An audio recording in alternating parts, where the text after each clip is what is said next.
One of the best things we can do here is if we can manage to get behind his elbow, we have a good shot of getting to his back. Once we get to the back, that's a lot of points in competition. It's where we can access basically I would say the best submission in Nogi Jiu-Jitsu, which is the rear naked choke. Okay, so getting behind our partner is huge. So we need to get behind the elbow. We can do that by different ways, but getting a 2-on-1 and pulling him across and getting to here is a great path to get to his back. Okay, Theodore knows what he's doing. He wants to have his hands in a place where he can block me from pulling him in with the legs and from me grabbing his head here. Okay, when he has his arms in like this, where he has his hands on my bicep here with his thumb on the inside and 4 fingers over the top here, I can't really launch my attacks from here. And if I just try to open my legs to throw an attack up, he can just exploit that, bring his elbow knee together, and now there's no upper body submissions, and now he's no longer in close guard. Okay, so I need to get rid of these arms here on my bicep. The way we're going to do it is I want to pick a side where I want to attack. So I want to go to the left. So I bring my elbows in, and I'm going to swim my right hand from the outside to the inside here. Then I'm going to use, just by moving my elbow here, I can kind of feed his wrist to my hand here. Okay, so if you can't see, you can move more to this side here. So I'm feeding his hand from one arm to the other. Now, if there's a lot of tension here, if he's putting weight on this, I need to extend my body and move. I'm grabbing the wrist, my left hand goes behind his elbow here, and I'm going to take this 2-on-1 grip. Now from here, I can start to pull my knees to my chest and guide this arm across to get to this position here. From here, I want to close distance by bringing in my chest close, and I want to grab his lat here. So my 4 fingers go deep here to the lat muscle. I close my elbow, push in, and then from here, I just step my foot briefly on the mat to hip escape and lock here at an angle. Okay. So guys, I need to get a 2-on-1 here. Okay, I just need one hand on the inside, and to bring his hands close, I'm pinching in my elbows here. If Theodore's really putting a lot of weight in these grips here, I'm extending my body just to create some space, and then I feed to the wrist here. Hand goes behind the tricep, and look here. I'm pushing the grip. Look how my grip changes here. The hand stays in the same place, but as I guide the hand, I kind of turn the grip. So start from here to here. Okay. I bring it across the body. Now, the arms are not going to move him anywhere. They're just going to move his arm. Okay, and from here, it's easy for him to just yank the arm back. To make this effective, I'm pulling my knees into my chest, almost like I'm trying to knee myself in my face here. That's going to bring him forward. I stay on the wrist for now, and I reach for the lat here and really pull him in. Look at my chest here. I need my chest behind his tricep here. Okay? Now I do a little hip escape and relock my legs so I have an angle. From here, I need to prevent him from just pulling the elbow out. The way I do that is not with my hand. This wrist grip here is not super strong. It helps, but what really helps here is me pulling him close to my body and me opening my chest up here. So there's no tightness here, there's no space. So when he tries to pull back the elbow, he runs into my body here. If I'm all curled up here, he just pulls the elbow out. And now I have to work on getting that back. To demonstrate solo, when you get the grip, right, as you pass it across the body, your knees come into your chest. One big pull. Like really work those core muscles. Here, okay? As you pass it along, you grab the lat and you pull him in tight so when he tries to pull out the elbow, he should run into your chest here. Then we plant our feet and do a little hip escape to get a little bit of an angle. And relock again, and now we're in a good tight position where we can work our attacks from. What's important about all this stuff here to know is it's not our arms that are doing most of the work. Our arms are practically doing the least of the work. The most of what makes these moves strong are using our legs, our hips, and our body positioning, okay? The arms are not the main drivers here. If I only try to use my arms here to get to the same position here, and Theodore just tenses up, he's going nowhere. Like, we get a nice little crack here, maybe some air in his joints, but I'm not moving him anywhere with my arms here. The arms are only guiding. It's the legs here. From here, If I only try to stay behind him by controlling his wrist here, and he tries to pull it out, he's gonna get it out. The wrists and the hands here are not that strong. It's my body positioning here. I'm out at an angle, I'm pulling him in tight with the grip here to close off the space.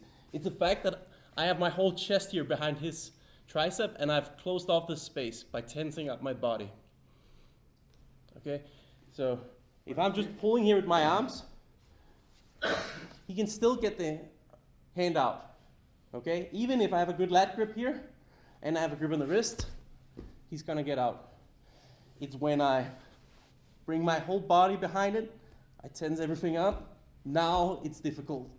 It's not impossible, but it's difficult, okay? So I can stay here for some amount of time, but as soon as we get here and stabilize the position for just a second or two, then it's time for us to move on. We gotta start getting the actual attack up and running, okay? So this is just an advantage position, but it's not an attack in itself. It's how we follow it up. We get the grip, we pass along, we get behind him here, making sure we have an angle, we have good body positioning here. Opening our chest up, okay, looking down towards the mat. We want to look down towards the mat because we need to build up to this elbow here to gain height. Attacking the back here is our best first option and the one we should pursue the hardest to begin with. Okay, so a small detail here, guys. A lot of you don't turn your wrist when you bring this elbow across. So you keep the palm of the hand behind his wrist here. Okay, but try to see if you can just let this grip turn here because we need our elbow outside his elbow. If my elbow is stuck under his elbow, I can't get up. I want to be here. So when I go, I can pull my elbow under me right away. So make sure when you get here, your elbow is not inside of his elbow, it's outside. Now I turn up here. I have a strong lat grip still, and I look down towards the mat and I pull my elbow behind me. Here. From here, it's this top knee pinching down, the lat grip pulling in. So this here, that helps me build height. Here, and I can get up behind him here by pushing off my elbow and then my hand. From here, guys, you will have a leg across here and one on the outside. Just release this leg and put it in this one hook on this side, one hook on the other side, and keep your arm under his armpit here for control. Okay, we need to hang on here so we don't fall over the top. Yeah, if I go up and I think, oh, I can just choke him with my arm here, if he just bumps me a little bit, I lose everything I worked for. Okay, so when you get up, look how this lat grip just turns to wrist underneath the armpit. So when he tries to bump me off, I can stay behind him. I can hang on to him, and then I can stabilize, end up with two hooks here, another hook here, and even if it feels really unstable, I'll just put another hand under the other armpit. From here, I'm stable, and I'm on his back, okay? So when you feel like it's time to go, and that should be like as soon as you get here, and you can see the back, you don't feel any resistance, just go. Look how my elbow comes out, and I'm looking down towards the mat. Now this knee here, I'm pinching it down to lift my body off the floor. I'm pulling in with the lat grip. And look, I'm trying to go from my elbow to my hand to build height. As I get up here, I go from the lat to under his arm on the far side here, and I just try to stay behind him here.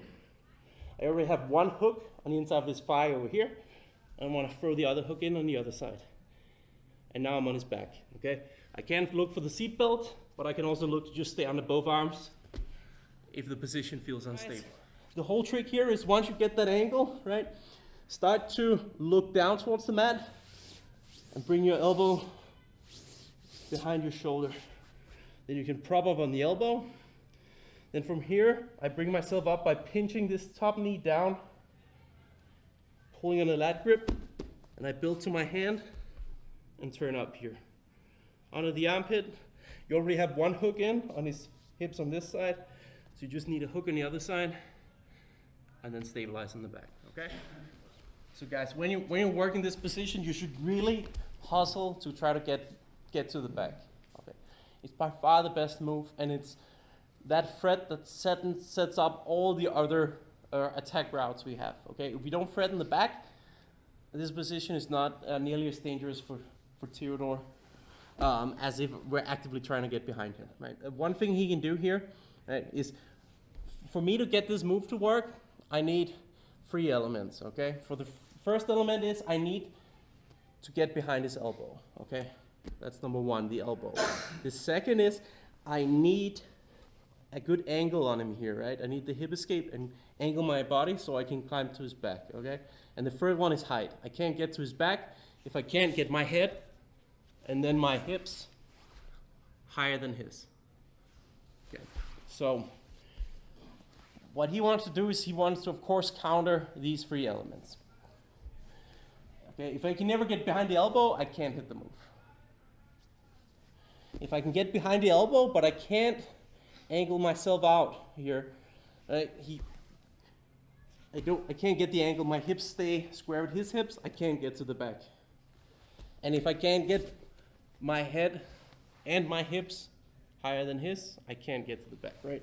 So the way he wants to he can counter it. A common way to do it is if he posts his hand and he actively brings his head all the way over mine here. That gives him space to try to yank out the elbow and counter the move. So we get here, right? We get behind the elbow, and now we feel a partner just really leaning their weight all over our shoulder here and try to yank out the elbow.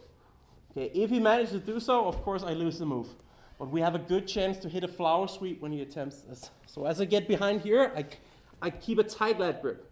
When I feel him lean in, I'm gonna post my left foot right by his knee. I'm gonna open my right leg and straighten it. I'm gonna swing my leg up and over and basically hit him in the armpit with my knee, and that's gonna help take him over. For a sweep that looks so comically easy, it looks like some shitty Systema demonstration, right? Those Russian guys on the internet, or it's just a fat guy just doing moves and people falling over. It looks that easy, but it is that easy when we hit it with good execution at the right timings. See another angle? So I get here, right? When Theodore leans his head over here, that's all his weight going towards my left here. I step my left foot right by his knee to block it from moving out. Because I'm behind his arm, he can't put it on the mat and brace himself. The way I take him over is, look at this leg. I straighten it and I pivot it high. I go here and I chop him in the armpit, take him up and over for a flower sweep here. Let me demonstrate solo. It's a lot about the foot blocks his knee. What he needs to do to stop the flower sweep is he needs to take his knees out wide for balance, and he needs to get his hand out on the mat to block it. Okay? When I put my foot by his knee, it can't move any further. Because I'm behind the elbow, it can't move any further. So when I chop him and take him over, he has nothing to stop it. He's gonna fall over like an idiot, right? So look at my legs here, guys. This foot here, I keep my knees close to him, but this foot here blocks right behind the knee. Now when this leg goes up and over, that's what's gonna tip him to the mounted position. So even though we open our legs, we still wanna keep our knees tight to his body. Okay, if our foot is not planted right by the knee and he has space to take it out, that can help him balance. Okay, our leg has to go up and hit him in the armpit basically, and then up to the corner. So as I go up and over here, guys, I kind of think about extending my foot up and away. That's gonna push him over, and it's also gonna carry me to the top. So solo, I should be able to just plant here and do this movement here and get to my knees, okay?